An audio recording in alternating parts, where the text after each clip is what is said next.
If you were watching the memorial service for Nelson Mandela yesterday, you probably saw the sign language interpreter standing alongside the podium. But as those who know sign language quickly discovered, the guy was faking it.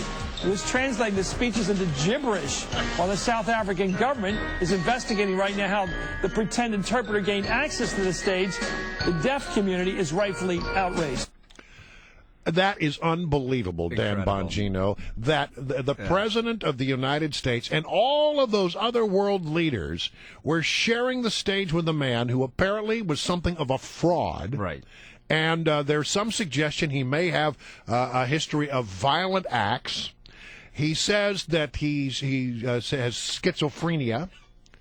And he was actually faking the sign language. The guy was a complete fraud. How does something like that happen? You're a former Secret Service guy, and I know you were saying that, you were saying, I think privately before the president took off, that this is the kind of trip that causes the Secret Service heartburn because you don't have a lot of warning that you're going. You don't have guys going over there 4, 5, 6 weeks in advance to plan the trip. Right. You got to do it in a very short time frame, and then something like this happens. Yeah, I had a trip like this, the signing of the START Treaty in Prague. I had just come back from Indonesia, and I get this call from my boss, this guy Marlon. He says, "Hey, you want to come in tomorrow?" And I said, "For what?" He said, "Just come in." And I walk in, and I had just gotten home. I had just recovered from this brutal time change, 12-hour time change. I'm getting ready to go on vacation, and he says, "I need you to go out again." I said, "Where?"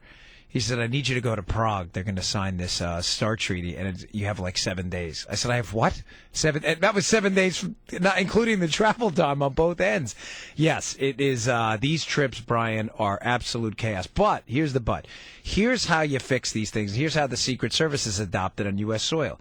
When you know someone of the significance, and I don't think anyone's going to dispute the significance of Nelson Mandela, is going to pass, like we knew Reagan was going to die at the end, you plan the funeral in advance. There's nothing start working on it, right? Right. Listen, you know this. You've been in the news industry. They're always on like a death watch because they have the reporters ready to go. Well, security's no different. You do the planning in advance. Think about the Reagan funeral. I was in the training center as an instructor at the time for the Secret Service. I remember getting a call. Everything was planned out. I showed up. They had exactly the instructions. You stand here. I was right by Sidwell Friends. We're going to land the helo. You're going to control who comes through the gate. It was nearly seamless because the plan had been done in advance. It looks like the South Africans did nothing.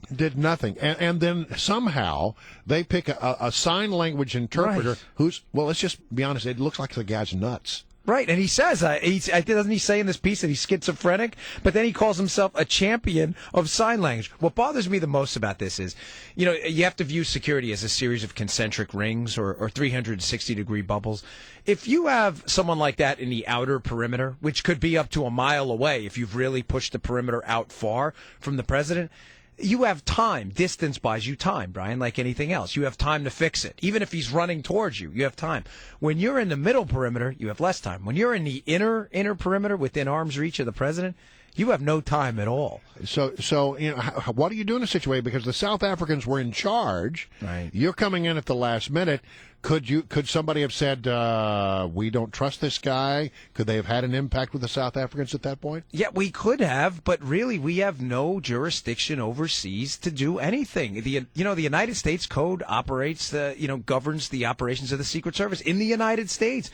Man, keep in mind, just because the guy was a fraud doesn't mean he was dangerous. Now, I don't know anything about his violent past, but that doesn't mean he was dangerous. But it clearly was a lapse on their part. I've always wanted to ask you this question. Uh-oh. I covered President Clinton. Yeah. And I know what it is to be in the bubble because, reporters get in the bubble and then they have a security agent attached to them anytime you're in the motorcade or you're on Air Force One. And I did all that.